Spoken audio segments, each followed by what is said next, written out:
దీవెన, దుఃఖిత పీడిత నిరాధారులకు ఆశ్రయ దీవెన, ప్రయాసపడే సమస్త జనులకు విశ్రాంతినిచ్చే దీవెన, దుఃఖిత పీడిత నిరాధారులకు ఆశ్రయ దీవెన, అనుదిన రక్షణ సువార్తనందించు పరమ నివేదన, అనుదిన రక్షణ సువార్తనందించు పరమ నివేదన, యేసయ్య దీవెన,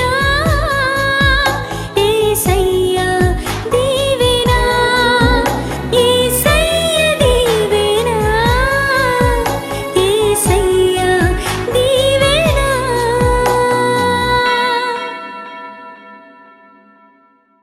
ప్రార్థన యొక్క విలువ, ప్రార్థన యొక్క విశిష్టత, ప్రార్థన యొక్క ప్రాముఖ్యత. ఈ రోజున దేవుని వాక్యములు ఇక్కడ భక్తులు సెలవిస్తూ ఉన్నారు. నా శ్రమలో నేను యెహోవాకు మొర్రపెట్టి తిని, నా దేవునికి ప్రార్థన చేసి తిని, ఆయన తన ఆలయంలో ఆలకించి నా ప్రార్థన అంగీకరించెను. హల్లెలూయా. ఎక్కడ ఇద్దరు ముగ్గురు కూడి ఆయన నామం పేరిట స్తుతిస్తారో వారి మధ్యలో ఎవరుంటారు? దేవుడు ఉంటాడు. మన మధ్యలో ఎవరున్నారు? దేవుడున్నాడు. మన మధ్యలో ఆయన సన్నిధి ఉంది. పరిశుద్ధాత్మ దేవుడు మన మధ్యలో ఆయన సంచారం చేస్తూ ఉన్నాడు. ఆత్మస్వరూపిగా మన మధ్యలో ఆయన సంచారం చేస్తూ ఉన్నారు. దేవుడు ఉన్నాడని మనం నమ్మాలి. విశ్వాసం లేకుండా దేవునికి ఇష్టమైనట అసాధ్యము. దేవుడు ఉన్నాడనియు తన్ను వెదకు వారికి ఫలము దయచేయువాడనియు నమ్మవలెను కదా అని లేఖనాలు మనం చూస్తున్నాం.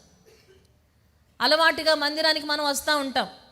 ఆదివారం కనుక దేవుని ఆరాధన చేయాలి కనుక తప్పకుండా రెండవ ఆరాధనకు వచ్చేవాళ్ళు రెండవ ఆరాధనలో నేను కనబడాలి, ఆరాధన చేయాలి.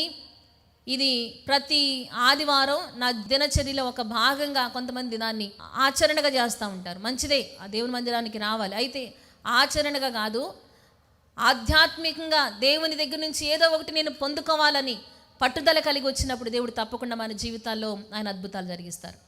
ఎంతమంది వచ్చారు అసలు హృదయపూర్వకంగా ఈ రోజున ఏదో ఒక కార్యం నేను తప్పకుండా పొందుకొని తిరిగి వెళ్ళాలి అని పట్టుదలతో ఎంతమంది వచ్చారు? ఎంతమంది ఆశ కలిగి వచ్చారు?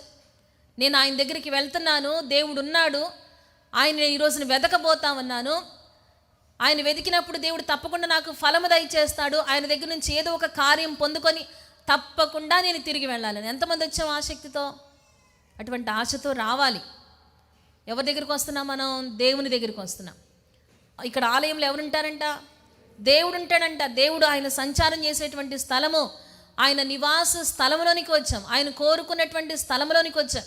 ఆయన కనుదృష్టి నిలిచే స్థలంలోనికి మనం వచ్చాం. దేవునికి స్తోత్రం, హల్లెలూయా. అందుకే కీర్తనకారుడు చెప్తా ఉంటాడు 11వ కీర్తన 4వ వచనం, యెహోవా తన పరిశుద్ధ ఆలయంలో ఉన్నాడు. దేవునికి స్తోత్రం. ఎక్కడున్నాడు ఆయన? పరిశుద్ధ ఆలయంలో ఉన్నాడు. ఆయన ఇక్కడ ఉన్నాడు. ఆయన ఇక్కడ ఉన్నాడు, మనతో మాట్లాడుతున్నాడు, మనల్ని దర్శిస్తూ ఉన్నాడు. ఆయన చూడగలిగితే దేవుడు నా ప్రార్థన వింటున్నాడు అనే ఒక విశ్వాసాన్ని మనం ఈ రోజున కలిగి ఉండగలిగితే చాలా అద్భుతమైన కార్యాలు ఈ రోజున మనం పొందుకోబోతా ఉన్నాం. దేవునికి స్తోత్రం. అంటున్నారు, యెహోవా సింహాసనము ఆకాశమందున్నది, ఆయన నరులను కన్నులారా చూచుచున్నాడు, తన కనుదృష్టి చేత ఆయన వారిని పరిశీలించుచున్నాడు. దేవునికి స్తోత్రం, హల్లెలూయా. కాబట్టి దేవుని సన్నిధి ఇక్కడ ఉంది. అందుకే సొలొమోను కూడా ప్రార్థన చేస్తాడు. మందిరాన్ని ముగించిన తర్వాత సొలొమోను చేసిన ప్రార్థనలు అంటాడు, అయ్యా ఇదిగో నువ్వు ఆకాశ మహాకాశములు పట్టజాలని గొప్ప దేవుడు నాకు తెలుసు. నేను నిర్మించిన మందిరంలో నీవు నివాసం చేసే అంత చిన్నవాడవైతే కాదు. కానీ నేను కోరుకుంటున్నటువంటి ఒక అంశం ఏంటంటే, నేను ఏమని ప్రార్థన చేస్తున్నానంటే, ఇదిగో నువ్వు కోరుకున్నటువంటి ఈ స్థలములో నీవు తప్పకుండా నివాసం చేయాలి. ఇక్కడికి వచ్చి నీ భక్తులు చేసిన ప్రార్థనలు నీవు ఆలకించాలి. నీ కనుదృష్టి తప్పకుండా ఈ సన్నిధి మీద, ఈ నివాస స్థలం మీద నిలవాలి.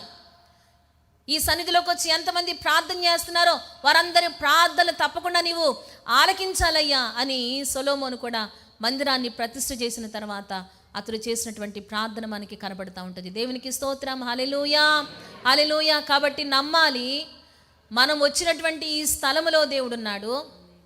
ఆయన చెవులు ఇక్కడ చేసిన ప్రార్థన మీద నిలుస్తూ ఉన్నాయి. ఆయన కనుదృష్టి మనందరి మీద కూడా నిలుస్తూ ఉంది. చూడండి, రాజుల మొదటి గ్రంథము 8వ అధ్యాయంలో 27 నుంచి 30 వచనాలు కనుక మనం చూసినట్లయితే, నిశ్చయముగా దేవుడు ఈ లోకమందు నివాసము చేయడు, ఆకాశ మహాకాశములు సహితము నిన్ను పట్టజాలవు. నేను కట్టించిన ఈ మందిరము ఎలాగు పట్టును? అయినను యెహోవా నా దేవా, నీ దాసుడనైన నా ప్రార్థనను విన్నపమును అంగీకరించి ఈ దినమున నీ దాసుడనైన నేను చేయు ప్రార్థనను పెట్టు మొర్రను ఆలకించుము. నీ దాసుడనైన నేను చేయు ప్రార్థనను దయతో అంగీకరించున్నట్లు నా నామము అక్కడ ఉండునని ఏ స్థలమును గూర్చి నీవు సెలవిచ్చితివో ఆ స్థలమైన ఈ మందిరము తట్టు నీ నేత్రములు రేయింబగళ్ళు తెరవబడి యుండునుగాక. ఆమేన్. ఇక్కడ చాలా ప్రార్థన అతను చేసినట్లుగా మనం చూస్తున్నాం. హల్లెలూయా. ఇక్కడ చేస్తున్న ప్రార్థనల ద్వారా దేవుడు అద్భుతాలు జరిగిస్తారు. ఇక్కడ చేసిన ప్రార్థన విన్నపములు దేవుడు అంగీకరిస్తాడు అన్న విశ్వాసము ఖచ్చితంగా మన జీవితాల్లో మనం కలిగి ఉండాలి. తప్పకుండా ఆయన ఇక్కడ ప్రార్థనలు ఆలకిస్తాడు. ఇక్కడ చేస్తున్న ప్రార్థన మీద ఆయన తన కనుదృష్టిని నిలుపుతారు. ఇక్కడ మనం చేసిన ప్రార్థనల ద్వారా కాదా మనం ఇప్పటివరకు ఆశీర్వదించబడుతున్నామంటే ఇక్కడ చేసిన ప్రార్థనలే, అవునా కాదా? మన కుటుంబాలు మనం క్షేమంగా ఉన్నామంటే ఆయన సన్నిధిలో మనం చేసినటువంటి ప్రార్థనలు. నాకు బాగా గుర్తు, 2021 సంవత్సరంలో మేలో జ్యోతిరాజు గారికి కరోనా, మే 8న మేము టెస్ట్ చేయించినప్పుడు అప్పుడు తెలిసింది కరోనా వచ్చిందని. అయితే ఎందుకో పరిశుద్ధాత్మ దేవుడు నాకు ఒక ప్రేరేపణిస్తే మే 4వ తారీఖున దేశం కోసం ప్రార్థన అని మన సంఘానికి ఒక క్రమం ఉంది. ప్రతి నెల 4వ తారీఖున 9 గంటల నుంచి 3 గంటల వరకు ఉపవాసం ఉండి దేశం కొరకు, నశించిపోతున్న ఆత్మల కొరకు ప్రార్థన చేసి ఒక ప్రత్యేకమైన కూటాన్ని ఏర్పాటు చేసుకొని దేవుని సేవకులంగా సంఘముగా కలిసి ఆ రోజున ప్రార్థన చేస్తున్నాం. ప్రతి నెల 4వ తారీఖున దానికి బ్లెస్సింగ్ ప్రేయర్ డే అని పేరు పెట్టుకున్నాం. అయితే మే 4వ తారీఖు 2021 సంవత్సరంలో చాలా భయంకరమైనటువంటి కోవిడ్, ఎవరు రావడానికి అవకాశం లేదు. ఆ రోజున పరిశుద్ధాత్మదేవుడు నాకు ఆలోచన చెప్తే, ఈరోజు ఉపవాస ప్రార్థన కదా, మందిరంలోనికి ఎవరు వచ్చే అవకాశం లేదని నేనే వచ్చి పైకి మందిరంలోకి వచ్చి ఇక్కడ ఈ మందసం పెట్టుంది కదా, ఇక్కడికి వచ్చేసి నేను దేవుని సన్నిధిలో ప్రార్థన చేస్తూ వచ్చాను. 1.5 గంటన్నర విస్తరించి దేవుని సన్నిధిలో చాలా కన్నీరు గార్చి ప్రార్థన చేస్తూ వస్తున్నాను. అప్పటికి జ్యోతిరాజు గారికి ఫీవర్ ఉంది, చాలా బలహీనంగా ఉన్నారు. కింద ఆయన మంచం మీద పడుకొని ఉన్నారు. అదంతా జ్ఞాపకం చేసుకున్నాను. ఎందుకో దేవుడిచ్చిన ప్రేరేపణ చొప్పున చాలా కన్నీరు గార్చాను. రూత్ ఆంటీ ఎందుకో నా దగ్గరికి వచ్చారు, ఏదో పలకరించడానికి, నాకేదో మరి కానికి ఇవ్వడానికో మరి దేనికి వచ్చారో తెలియదు. పిలుస్తున్నారు, అమ్మ నేను వెళ్తానమ్మా, నేను మాత్రం లేవట్లేదు. ఇంకా ఆత్మను కురంభరించేసుకొని చాలా రోధిస్తూ ఉన్నాను. ఆ మందసం దగ్గర, ఆ పెట్టిన దగ్గర నా కన్నీళ్ళు మరకలు ఇప్పటికీ చాలా చాలా రోజులు చూసుకున్నాను. చాలా సంతోషపడ్డాను నేను. చాలా రోజులు అక్కడ ఉండిపోయినాయి అవి. చాలా ప్రార్థన చేశాను. దేవుడిచ్చిన ప్రేరేపణ చొప్పున, కీడు రాకముందే దేవుడిచ్చిన ఆలోచన చొప్పున ప్రార్థన చేసినప్పుడు ఈ మందిరంలో చేసిన ప్రార్థన దేవుడు ఆలకించాడు. అద్భుతమైనటువంటి కార్యం జరిగించి దేవుడు కృప చూపించి సజీవంగా మేము మా కుటుంబం సంతోషంగా దేవుని సన్నిధిలో గడపడానికి దేవుడు కృప చూపించారు. దేవునికి స్తోత్రం. హల్లెలూయా. ఎల్సీకి కూడా కరోనా వచ్చింది, అయినా దేవుడు కాపాడాడు. నాకు రావాలి, ఐజీకి కూడా రావాల్సినటువంటి పరిస్థితి. దేవుడు చాలా గొప్ప కార్యం. ఆయన తన ఆలయంలో మన ప్రార్థనను ఆయన ఆలకిస్తాడు. ఇక్కడ భక్తుడు అంటున్నాడు 18వ కీర్తనలో, నా శ్రమలో అంటున్నాడు, ఏమంటున్నాడు, నేను యెహోవాకు మొరపెట్టాను. మరి నీకు వస్తున్న శ్రమలో నువ్వు చేస్తున్న పని ఏంటి? నీకు వస్తున్న కష్టంలో నువ్వు చేస్తున్న పని ఏంటి? మనం అందరం ఎటువంటి పనులు చేస్తున్నాం? మనకు కష్టం వస్తుంది, శ్రమ వస్తుంది, వేదన వస్తుంది, కరువులు వస్తున్నాయి, ఉపద్రవాలు వస్తున్నాయి, ఆర్థిక సమస్యలు వస్తున్నాయి, సమాధానం లేని పరిస్థితులు వస్తూ ఉన్నాయి, ఎన్నో భయంకరమైన పరిస్థితుల్లోనికి మనం నెట్టబడతా ఉన్నాం. అటువంటి పరిస్థితుల్లో, శ్రమల్లో మనం చేస్తున్న పని ఏంటి? ఇదేనా మనం చేస్తుంది? యెహోవాకు మొరపెట్టే అనుభవాలు మనం పొందుకుంటున్నామా? దేవుని సన్నిధిలో ప్రార్థన చేస్తున్నామా? ఆయన ఆలయంలోనికి రావాలి, ఆయన ఆలయంలోనికి వచ్చి దేవుని సన్నిధిలో ప్రార్థన చేయాలి. ఎంతమంది ఉన్నాం దేవుని సన్నిధిని వాడుకునే వాళ్ళం? ఆయన నామాన్ని ఉంచినటువంటి ఈ స్థలంలో, నివాస స్థలమైనటువంటి ఈ మందిరాన్ని వాడుకుంటున్న వారు ఎంతమంది ఉన్నాం? భక్తుడు అంటున్నాడు, ఆయన తన ఆలయంలో ఆలకించి నా మొరను అంగీకరించాడు అంటున్నాడు. దేవునికి స్తోత్రం. హల్లెలూయా. పరిశుద్ధాత్మ దేవుడు అదే కోరుకుంటున్నాడు. ఆపత్కాలంలో ఉన్నవా? అయితే నువ్వు చేయాల్సిన పని, కీర్తనకారుడు అంటున్నాడు 50వ కీర్తన 15వ వచనంలో, ఆపత్కాలమున నీవు నన్ను గూర్చి మొరపెట్టుము, నేను నిన్ను విడిపించెదను, నీవు నన్ను మహిమపరచెదవు. దేవునికి స్తోత్రం. హల్లెలూయా. ఆపత్కాలంలో ఉన్నావని కృంగిపోవద్దు. సహాయం కోసం ఆ దిక్కు ఈ దిక్కు చూడక్కర్లేదు. దేవుని మందిరం ఉన్న తట్టు వైపునకు వాళ్ళు చేతులెత్తి ప్రార్థన చేసేవాళ్ళంట. దేవుని మందిరం వైపు వారు ముఖాలు తిప్పుకునేవారంట. దేవునికి స్తోత్రం. హల్లెలూయా. చూడండి, మీ ఇంటికి వెళ్ళిన తర్వాత దేవుని మందిరం, ఈ మందిరం ఎక్కడుందో, ఏ తట్టుకుందో చూడండి. ఆ తట్టునకు మన చేతులెత్తి దేవుని సన్నిధిలో ప్రార్థన చేసే అనుభవాలు మనం పొందుకోవాలి. ఆలయంలోకి వచ్చి దేవుని సన్నిధిలో ప్రార్థన చేసే అనుభవాలు తప్పకుండా పొందుకోవాలి. గడిచిన సంవత్సరం ప్రార్థన సంవత్సరంగా ఏర్పాటు చేసుకొని విస్తారమైన ప్రార్థనలు చేసాం. ఒకవేళ ప్రార్థనలో నీరసించిపోతున్నామేమో, సమస్యల కోసం ప్రార్థనలో దేవుని దగ్గరికి రాలేకపోతున్నామేమో, ఒకసారి మరలా దేవుడి జ్ఞాపకం చేస్తున్నారు. ఎలా ఉంది మన పరిస్థితి? మనకు వస్తున్న శ్రమల్లో, మనకు వస్తున్న కష్టాల్లో ఏ రీతిగా మనం స్పందిస్తున్నాం? ఆయన పాదాలు పట్టుకుందామన్న ఆలోచన వస్తుందా? సమస్యకు పరిష్కారం ఎక్కడుందో దేవుడు చెప్తున్నాడు. ఆపత్కాలంలో నిన్ను విడిపించాలంటే సమస్యకు పరిష్కారం ఎక్కడుందో దేవుడు జ్ఞాపకం చేస్తుంటే మనం వేరే పరిష్కారాలు ఎత్తుకుంటున్నాం. ఆయన సన్నిధిలోకి వచ్చి ప్రార్థన చేసినప్పుడు దేవుడు ఆయన అద్భుతాలు జరిగిస్తారని దేవుడు వాగ్దానం చేస్తూ ఉన్నారు. ఇజ్రాయేలీలు వారికి వచ్చినటువంటి శ్రమలో, వారి బాధలో వారు నిట్టూర్పులు విడుస్తూ అలాగే కూర్చుని పోలా. అయ్యో ఏంటి కష్టం, ఏంటి శ్రమ అనుకోలేదు. నిర్గమకాండం 2వ అధ్యాయం 23వ వచనం చూసినట్లయితే వాళ్ళకున్నటువంటి ఆ బాధలో, ఆ నిట్టూర్పుల్లో వాళ్ళు చేసిన పని ఏంటో తెలుసా? యెహోవాకు మొరపెట్టారంట. చూడండి, నిర్గమకాండం 2వ అధ్యాయము 23వ వచనం. అలాగున అనేక దినములు జరిగిన మీదట ఐగుప్తు రాజు చనిపోయెను. ఇశ్రాయేలీలు తాము చేయుచున్న వెట్టి పనులను బట్టి నిట్టూర్పులు విడుచుచు మొరపెట్టుచుండగా తమ వెట్టి పనులను బట్టి వారు పెట్టిన మొర దేవునికి స్తోత్రం. హల్లెలూయా, హల్లెలూయా. మనం పెట్టే మొర ఎక్కడికి వెళ్తుంది? డైరెక్ట్గా దేవుని దగ్గరికి వెళ్తుంది. ఒకవేళ నీవేదైనా సమస్య చోత నీవేదైనా సిఫార్సు పెడుతున్నామో, లేకపోతే రికమెండేషన్ లెటర్స్ పెడుతున్నామేమో, లేకపోతే ఇది చేయండి అయ్యా, అది చేయండి అని చెప్పేసి అధికారులకు మనము ఏదైనా అప్పీల్ చేస్తున్నామేమో, అవన్నీ టేబుల్స్ మీదే ఉంటాయి, అక్కడే ఉండిపోతాయి. ఫైల్ కదలట్లేదండి, అక్కడే ఉండిపోయిందండి. కానీ దేవుని సన్నిధిలోకి వచ్చి నువ్వు ప్రార్థన చేసే నీ ప్రార్థన డైరెక్ట్గా ఎక్కడికి వెళ్తుంది? దేవుని దగ్గరికి వెళ్ళిపోతుంది. ఏలయనగా మనము మన దేవుడని యెహోవాకు మొరపెట్టినప్పుడల్లా మన దేవుడని యెహోవా మనకు సమీపంగా ఉన్నట్లు మరి ఏ జనమునకు ఏ దేవుడు సమీపంగా ఉన్నాడు. దేవునికి స్తోత్రం. హల్లెలూయా. ప్రార్థన చేసే అనుభవాలు మనం కలిగి ఉంటున్నామా?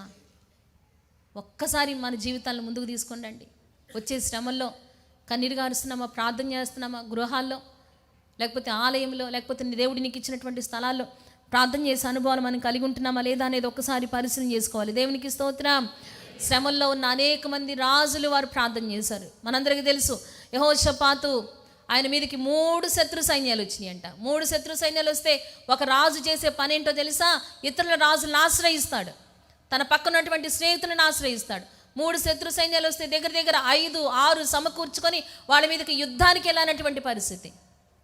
కానీ యెహోషాపాతు రాజు అతడు చేసిన పని ఏంటో మనందరికీ తెలుసు. చూడండి, దినవృత్తాంతాల 2వ గ్రంథం 20వ అధ్యాయంలో మనకు కనబడుతుంది. దేవుడు అతనితో మాట్లాడినప్పుడు తన మనస్సు నిలుపుకొని దేవుని సన్నిధిలో ప్రార్థన చేశాడంట. దినవృత్తాంతాల 2వ గ్రంథము 20వ అధ్యాయము 5వ వచనం చదువుతున్నాం. చూడండి, యెహోషాపాతు యెహోవా మందిరములో క్రొత్త శాల ఎదుట సమాజముగా కూడిన యూదా యెరూషలేముల జనుల మధ్య నిలవబడి, మా పితరుల దేవా యెహోవా, నీవు ఆకాశమందు దేవుడవై ఉన్నావు, అన్య జనులను రాజ్యములను ఏలువాడువు నీవే, నీవు బాహుబలము గలవాడువు, పరాక్రమ గలవాడు, నిన్నెదిరించుటకు ఎవ్వరికి నీ బలము చాలదు. దేవునికి స్తోత్రం. హల్లెలూయా. 3 శత్రు సైన్యాలు కాదయ్యా, ఎన్ని శత్రు సైన్యాలను నిన్ను ఎదిరించగలవా? నిన్ను ఎదిరించలేవు. మాకు దిక్కు నీవే, మీ మీదే మేము ఆధారపడ్డాం. మాకు ఆశ్రయము నీవే, మా కొండ, మా బలము, మా కోట నీవే. నీవు తప్ప ఈ లోకములో ఆశ్రయించడానికి ఎవరు మాకు లేదు, నీకన్నా బలం ఈ లోకములో నాకు ఏది లేదు అని యెహోషాపాతు ప్రార్థన చేసినట్లుగా మనం ప్రార్థన చేశాడు. ఇంకేమైనా చేశాడా? అందరూ చెప్పాలి. ప్రార్థన చేశాడు. 3 శత్రు సైన్యాలు వస్తే కూర్చొని ప్రార్థన చేస్తాడా? ఎంత పిచ్చి పని! 3 శత్రు సైన్యాలు బలంగా ఎదురొస్తా ఉంటే వేరే యుద్ధ సూర్యులను తయారు చేసుకోవాల్సింది పోయి, ఆయుధాలు తయారు చేసుకోవాల్సింది పోయి, ఆ రాజులు ఈ రాజులు ఆశ్రయించాల్సింది పోయి కూర్చొని ప్రార్థన చేస్తాడా? అతను చేసింది అదే. యెహోషాపాతు ప్రార్థన చేస్తే తన ప్రవక్తను పంపించాడు, తన మాటను పంపించాడు. నేను మీ పక్షంగా యుద్ధం చేస్తాను, మీరు పరిశుద్ధ అలంకృతులై పరిశుద్ధమైనటువంటి అలంకారం ధరించి యుద్ధానికి బయలుదేరండి అంటే, యెహోషాపాతు నువ్వు యుద్ధం చేసేటప్పుడు మాకు ఆయుధాలు ఎందుకు? ఇంకా ఆయుధాలు కూడా తీసుకొని వెళ్ళను, నీ మాట ఎందు నేను విశ్వాసం ఉంచుతున్నాను కనుక నేనేం చేస్తాను, ఆయుధాలు పక్కన పెట్టేసి ఆరాధన చేసే వాళ్ళు నేను తోడుకొని వెళ్తానని చెప్తాడు దేవుని సన్నిధిలో. దేవునికి స్తోత్రం, హల్లెలూయా. అక్కడ దేవుడు గాయకులను ఏర్పాటు చేసుకోమని చెప్పలా యెహోషాపాతుతో. యెహోషాపాతు తనకున్న విశ్వాసాన్ని కనపరుస్తున్నాడు. నువ్వు నా పక్షంగా ఉండి యుద్ధం చేస్తానన్నప్పుడు నాకు ఆయుధాలు ఎందుకు అని అతడు తన రాజ్యంలో ఉన్నటువంటి గాయకులను ఆయన ఏర్పాటు చేసుకొని యెహోవాను స్తుతించుటకు పాడడానికి గాయకులను ఏర్పాటు చేసుకున్నారంట.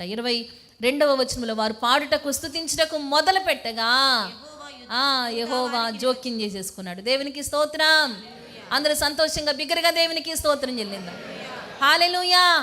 నీ విశ్వాసాన్ని నువ్వు కనపరచగలిగితే ఆయన జోక్యం చేసుకుంటాడు. నిజంగా మన మీదకి వచ్చే శత్రు సైన్యాల నుంచి ఆయన మనల్ని విడిపిస్తాడండి, విడిపిస్తాడు తప్పకుండా. ఆయన శత్రువుల మీద మనకి విజయాన్ని ఇచ్చేటువంటి దేవుడు. ఆ రీతిగా యుద్ధానికి వెళ్ళినప్పుడు అంట మాటుగాండ్రని పెట్టారు. వాళ్ళు అక్కడికి చేరే లోపే వాళ్ళలో వాళ్ళు హతమైపోయినట్లుగా లేఖనాల్లో మనం చూస్తూ ఉన్నాం. శ్రమల్లో మనం చేస్తున్న పని ఏంటి? శ్రమ రాగానే మనం చేస్తున్న పని ఏంటి? మీ భార్య దగ్గర నుంచి ఫోన్ వస్తుంది, ఇంట్లో ఇలాంటి సమస్య, లేకపోతే పిల్లోడికి బాగోలేదు, పిల్లకి బాగోలేదు, నాకు ఫోన్ చేస్తావు, నీకు తెలియదా ఏలూరులో ఎన్ని హాస్పిటల్ ఉన్నాయో, తీసుకెళ్ళి హాస్పిటల్కి. ఇదేనా వచ్చే సమాధానం? ప్రార్థన చేయి, నేను కూడా వస్తాను, ప్రార్థన చేద్దాం, కలిసి ప్రార్థన చేద్దాం, దేవుని సన్నిధిలో ఎత్తిపడదాం, అద్భుతాలు పొందుకుందాం, ఆశ్చర్యకార్యాలు పొందుకుందాం. ఒక్కసారి ఆలోచన చేయండి. నీకు వస్తున్న శ్రమలో, నీకు వస్తున్న కష్టంలో, నీకు వస్తున్న ఇబ్బందిలో మనం చేస్తున్న పనేంటి? ప్రార్థన చేస్తున్నామా? ఆలోచన చేయాలి. ఈ రీతిగా అనేక మంది రాజులు వారికి వచ్చిన శ్రమల్లో, ఆస దినవృత్తాంతాలు 2వ గ్రంథంలో చూసినట్లయితే ఆయన కూడా యెహోవా యొద్ద విచారణ చేశాడంట, మనస్సు నిలుపుకున్నాడంట, ధైర్యం తెచ్చుకున్నాడంట. ఆస దేవుని సన్నిధిలో ప్రార్థన చేసినట్లుగా మనం చూస్తూ ఉంటాం. హిజ్కియా కూడా ఆయన మీదకి వచ్చినటువంటి శత్రువుల మీద అతడు విజయాన్ని పొందుకోవడానికి ప్రార్థన చేసినట్లుగా 2వ రాజుల గ్రంథంలో చదువుతూ ఉంటాం. యెహోయాహాజు అనే రాజు కూడా ఆయన మీదకి వచ్చినటువంటి శత్రువుల మీద విజయాన్ని పొందుకోవడానికి దేవుని దగ్గర విచారణ చేయగా, మొర్ర పెట్టగా అన్న మాట మనం చదువుతూ ఉంటాం. దేవునికి స్తోత్రం, హల్లెలూయా. అందరూ సంతోషంగా బిగ్గరగా దేవునికి స్తోత్రం చెల్లిద్దామా? హల్లెలూయా. ఉద్యోగాల్లో సమస్యలు వస్తున్నాయా? ఏదైనా శత్రువు లేచి అణిచివేయడానికి చూస్తూ ఉన్నారా? ప్రార్థన చేద్దాం, విజయాన్ని పొందుకుందాం. దేవుడు అంటున్నాడు ఇక్కడ, నా శ్రమలో నేను యెహోవాకు మొర్రపెట్టి తిని, నా దేవునికి ప్రార్థన చేసి తిని, ఆయన తన ఆలయంలో ఆలకించి నా ప్రార్థన అంగీకరించను. దేవునికి స్తోత్రం, హల్లెలూయా. అలాగే ఇంట్లో ఏదైనా కొదవలు ఉన్నాయా? బిడ్డలు లేక ఎవరైనా బాధపడుతున్నారా?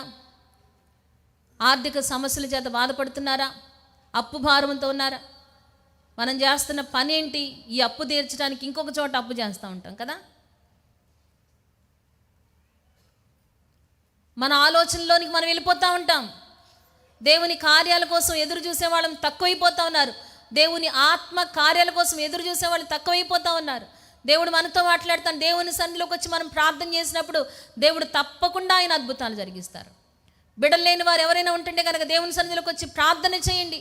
భార్య భర్తలు ఇరువురు కలిసి వాళ్ళ మీద వీళ్ళు, వీళ్ళ మీద వాళ్ళు నెపాలు మోపుకుంటూ ఉంటారు కదా. నీ దగ్గరే బలహీనత అంటే నీ దగ్గర బలహీనత అని. ఎవరి దగ్గర బలహీనత అయితే ఏంటి? ఇద్దరు కలిసి చేతులు పట్టుకొని దేవుని సన్నిధిలో ప్రార్థన చేయండి. దేవుడు అద్భుతాలు జరిగించరా? అబ్రహాము ప్రార్థన చేస్తాడు 15వ అధ్యాయంలో, అయ్యా నువ్వు నాకు అన్నీ ఇస్తాను, నేను నీకు అత్యధికమైన బహుమానం ఇస్తాను, నీ కేడము నేను అద్భుతం చేస్తానంటే నువ్వు ఏమిస్తే ఏంటి? నాకు కుమారుడు లేడు అంటాడు అక్కడ అబ్రహాము. ఏమిస్తే ఏంటయ్యా, నాకు బిడ్డలు లేరని అబ్రహాం అక్కడ దేవుని సన్నిధిలో ప్రార్థన చేస్తాడు. ఇస్సాకు తన భార్య అయిన రిబ్కా గొడ్రాలుగా ఉన్నప్పుడు తన భార్య కోసం ఎవరు ప్రార్థన చేశారు? ఇస్సాకు ప్రార్థన చేశాడు. నెపాలు మోపుకున్నారా? లేకపోతే బంధువులు నెపాలు మోపారా? ఇంట్లో ఉన్నటువంటి అత్తమామలు నెపాలు మోపారా? అయ్యో బిడ్డలు బలహీనంగా ఉన్నారే, అనారోగ్యంతో ఉన్నారే అని చెప్పి వారికి ప్రార్థన సహాయం అందించే అనుభవాలు ఉంటున్నాయా? సూటిపోటి మాటల చేత కురంగదీసేవాళ్ళు లేరంటారా? రావాలండి దేవుని సన్నిధిలో ఒక నూతనమైన అనుభవాలు పొందుకోవాలి. బలహీనతల కోసం ప్రార్థన చేసే అనుభవాలు ఖచ్చితంగా మనం పొందుకోవాలి. భార్యాభర్తలు దేవుడు మిమ్మల్ని దేవుని సన్నిధిలో ఐక్యపరిచారు. దేవుని సన్నిధిలో చేసుకున్న నిబంధన దాన్ని మేరకుండా కొంతమంది ఈగోస్ ఉంటాయి అన్నమాట. చాలా ఈగోస్ ఉంటాయి, తగ్గించుకోలేరు, ప్రార్థన చేయడానికి మనసులు కలుపుకోలేరు, కుటుంబంగా కలిసి దేవుని సన్నిధిలో ఆరాధన చేయడానికి వారి మనసులు ఐక్యపరచరు. కుటుంబాలు విచ్ఛిన్నమైపోతా ఉన్నాయి ఈ రోజుల్లో. ఎక్కడ ప్రమాణం చేసుకున్నారు అనేది కూడా మర్చిపోతా ఉన్నారు. దేవుని సన్నిధిలో, దేవుని సేవకుల దగ్గర, సమాజం దగ్గర ప్రమాణాలు చేసుకొని ఈగోస్ చల్లార్చుకోలేక, కలిసి వారు అద్భుతాన్ని పొందుకోలేక, ఒకరి మీద ఒకరు సూటిపోటి మాటల చేత, ఇంటిల్లపాది రకరకాల మాటల చేత ఆయాసపరిచేవాళ్లే, దుఃఖపరిచేవాళ్లే. అద్భుతాలు జరగవు. ఐక్యతో ఏకీభవించి ప్రార్థన చేసినప్పుడు తప్పకుండా అద్భుతాలు ఆయన జరిగిస్తారు. దేవునికి స్తోత్రం, హల్లెలూయా. అందరూ సంతోషంగా బిగ్గరగా దేవునికి స్తోత్రం చెల్లిద్దాం. హల్లెలూయా. మా ఆశీర్వాదం కోసం మా అత్తమామలు చేసిన ప్రార్థనలు చాలా ఉన్నాయి. అత్తమామలు అంటే అమ్మగారు, అయ్యగారే. అత్తమామలు ఎందుకని చెప్తున్నారంటే ఆ రిలేషన్ జ్ఞాపకం చేయడానికి చెప్తున్నాను. బలపరిచారు మాకు అన్ని విషయాల్లో. వారు అనారోగ్యంతో ఉంటే ప్రార్థన చేశాను, కోడలుగా నేను ప్రార్థన చేశాను, కన్నీరు గార్చాను. ఇలాంటి పరిస్థితులు కొదవైపోతా ఉన్నాయి క్రైస్తవ కుటుంబాలలో. ఇస్సాకు తన భార్య రిబ్కా గొడ్రాలుగా ఉన్నప్పుడంట అతడు ప్రార్థన చేసినట్లుగా మనం లేఖనాల్లో చూస్తూ ఉన్నాం. హన్నా దేవుని సన్నిధిలోకి వచ్చి ఆత్మను కురమరించేసుకుందంట. పరిశుద్ధాత్మ దేవుడు చెప్తున్న మాట ఏంటంటే, మనకున్నటువంటి సమస్యల్లో ఈజీగా తీసేసుకుంటున్నాం. అంటే ఏడిస్తే, గొగ్గోలు పెట్టి ఏడిస్తే, ప్రార్థన చేస్తే, అయ్యో నాకు ఈ కొదవ ఉందని ఎవరికైనా తెలిస్తే నన్ను చిన్నబుచ్చుతారేమో, అంటే మన పరువు ఎక్కడన్నా పోతదేమో. దేవుని సన్నిధిలోకి వచ్చి ప్రార్థన చేయాలన్న ఆలోచన చాలామందిలో ఉండట్లేదు. హన్నా దేవుని సన్నిధిలోకి వచ్చి ప్రార్థన చేసింది. అద్భుతాన్ని ఆమె తన జీవితంలో పొందుకుంది. దేవునికి స్తోత్రం, హల్లెలూయా. బిడ్డలేని వారు ధైర్యంగా ప్రార్థన చేయండి. మన సంఘంలోనే 18 సంవత్సరాల తర్వాత బిడ్డలు పొందుకున్న వారు, సాక్ష్యం చెప్పిన వారు ఉన్నారు. 18 సంవత్సరాల క్రితం ఒక శారదని ఒక సహోదరి ఇక్కడే చైతన్య స్కూల్లో తన టీచర్గా వర్క్ చేసిన తర్వాత నూజివీడ్ ట్రాన్స్ఫర్ అయిపోయింది. ఆ బిడ్డకి చాలా కాలంగా బిడ్డలు లేకపోతే ప్రార్థన చేసాం. అమ్మగారు, మేము, సమాజం అంతా, శీల సమాజం ప్రార్థన చేసాం. మన కరోనా తరువాత ఆమె ఒక బిడ్డను ఎత్తుకొని వచ్చింది. అమ్మ 18 సంవత్సరాల తర్వాత దేవుడు నా గర్భాన్ని తెరిచారు, ఇగో దేవుడు నాకు ఇచ్చిన కుమారుడు, నేను ఇక్కడ చూపించాలి మందిరంలో అని తీసుకొని వచ్చానని చెప్పి సాక్ష్యం చెప్తా ఉంది. దేవునికి అసాధ్యమైంది ఏదైనా ఉందా? ఏది లేదండి. యెహోవాయనైన నాకు అసాధ్యమైనది ఏదైనా కలదా? దేవునికి అసాధ్యమైనది ఏది లేదు.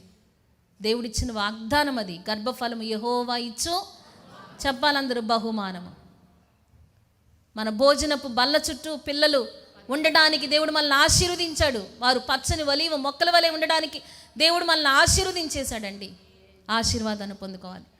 మనసులు ఐక్యపరుచుకోండి. ఒకళ్ళనొకళ్ళు బాధ పెట్టుకోవడం వల్ల ఏమొస్తుంది? ఒకళ్ళనొకళ్ళు దుఃఖ పెట్టుకోవడం వల్ల ఏమొస్తుంది? ఒకళ్ళనొకళ్ళు హేళన చేసుకోవటం వల్ల ఏమొస్తుంది?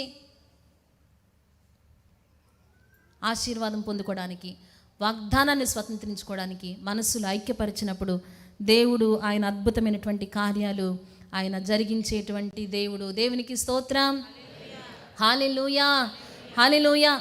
ఆ రీతిగానే అనేక మంది ప్రార్థన ద్వారా వారి జీవితాల్లో కార్యాలు పొందుకున్నారు. రోగంగా ఉన్నవారిని కూడా దేవుడు బాగు చేశాడు. బలహీనతల చేత ఉన్నవారిని కూడా దేవుడు బాగు చేశారు. శారీరకంగా వచ్చే ప్రతి బలహీనత నుంచి దేవుడు విడిపించడానికి ఆయన యెహోవా రాఫాగా మన మధ్యలో ఉన్నాడు. దేవునికి స్తోత్రం, హల్లెలూయా, హల్లెలూయా. చూడండి, కీర్తనకారుడు చెప్తున్నాడు 147వ కీర్తన 3వ వచనంలో మనం చూసినట్లయితే, గుండె చెదరిన వారిని ఆయన బాగు చేయువాడు, వారి గాయములు కట్టువాడు. దేవునికి స్తోత్రం. ఎవరంట మన దేవుడు? గుండె చెదరిన వారిని బాగు చేయవాడు. పరమ వైద్యుడు ఆయన, యెహోవా రాఫా. నిన్ను స్వస్థపరచు దేవుడిని నేనే అని వాగ్దానం చేసినటువంటి దేవుడు మన దేవుడు. దేవునికి స్తోత్రం. హల్లెలూయా. గుండె చెదరిన వారిని ఆయన బాగు చేయను. ఎవరైనా యెహోవా దేవుడు, స్వస్థపరచు దేవుడు. వారి గాయములను ఆయన కడతాడు. దేవునికి స్తోత్రం. హల్లెలూయా. నిన్ను స్వస్థపరచు యెహోవాను నేనే. నిర్గమకాండం 15వ అధ్యాయము 26వ వచనంలో మనం చూసినట్లయితే, మీ దేవుడైన యెహోవా వాక్కును శ్రద్ధగా విని, మీ దేవుడైన యెహోవా వాక్కును శ్రద్ధగా విని, ఆయన దృష్టికి న్యాయమైనది చేసి, ఆయన దృష్టికి న్యాయమైనది చేసి, ఆయన ఆజ్ఞలకు విధేయులై, ఆయన ఆజ్ఞలకు విధేయులై, ఆయన కట్టడలన్నిటిని అనుసరించి నడిచిన ఎడల నేను ఐగుప్తీయులకు కలుగజేసిన రోగములలో ఏదియు మీకు రానియను. నిన్ను స్వస్థపరచు యెహోవాను నేనే అనెను. దేవునికి స్తోత్రం. హల్లెలూయా. హల్లెలూయా. మన దేవుడు మనల్ని స్వస్థపరిచేటువంటి దేవుడు. రోగాల నుంచి, బలహీనతల నుంచి దేవుడు మనల్ని తప్పకుండా ఆయన విడిపిస్తాడు. ఒకవేళ ఎవరైనా వ్యాధులతో కృంగిపోయి బలహీనపడి ఇక్కడికి వచ్చారా, దేవుడు తను వాక్కును పంపి ఆయన బాగు చేయడానికి ఇష్టపడతా ఉన్నాడు. ఆయన బాగు చేస్తాడండి. అతడు పొందిన గాయముల చేత మనకు స్వస్థత. ఆయన రక్తాన్ని చిందించాడు. దేనికోసమంటే మనందరికీ రక్షణ ఇవ్వడానికి. అంత మాత్రమే కాదు, మనకు స్వస్థతనివ్వడానికి దేవుడు ఆయన తన రక్తాన్ని చిందించారు. విశ్వాస సహితమైన ప్రార్థన రోగిని స్వస్థపరచును. దేవునికి స్తోత్రం. హల్లెలూయా. హల్లెలూయా. దేవుడు అద్భుతాలు తప్పకుండా ఆయన జరిగించేటువంటి దేవుడు. అంటున్నారు 30వ కీర్తన 2వ వచనంలో చూసినట్లయితే, యెహోవా నా దేవా, నేను నీకు మొర్ర పెట్టగా నీవు నన్ను స్వస్థపరిచితివి. దేవునికి స్తోత్రం. నేను నీకు మొరపెట్టినప్పుడు నువ్వు నన్ను స్వస్థపరిచావయ్యా, నన్ను బాగు చేసావు నాయనా, నీకు వందనాలని దేవుని వాక్యంలో అతడు సెలవిస్తూ ఉన్నారు. అనేక మంది బాగుపడ్డారండి. అనేక మంది వ్యాధిగ్రస్తులను దేవుడు తాకినట్లుగా ఆయన లూకాసు వార్తలు చూసినప్పుడు 10 మంది కుష్ఠరోగులను ఆయన బాగు చేసినట్లుగా మనం చూస్తూ ఉంటాం. యేసుక్రీస్తు ప్రభువారు ఆయన లోకమందంతటా సంచారం చేస్తూ సువార్తను ప్రకటిస్తూ రోగులను స్వస్థపరిచినట్లుగా లేఖనాల్లో మనం చదువుతూ ఉంటాం. దేవునికి అసాధ్యమైన కార్యము ఏదీ లేదు. ఈ రోజుకి కూడా దేవుడు ఆయన మనల్ని బాగు చేయడానికి సమర్థుడు. మా చిరునామా పాస్టర్ ఎం జ్యోతిరాజు, శాంతినగర్, ఏలూరు 534007, పశ్చిమ గోదావరి జిల్లా, Andhra Pradesh. Our address pastor M Jyothiraju, Shantinagar, Eluru 534007, west Godavari district, Andhra Pradesh. మా ఫోన్ నంబర్లు 8008777333 మరియు 800877774444.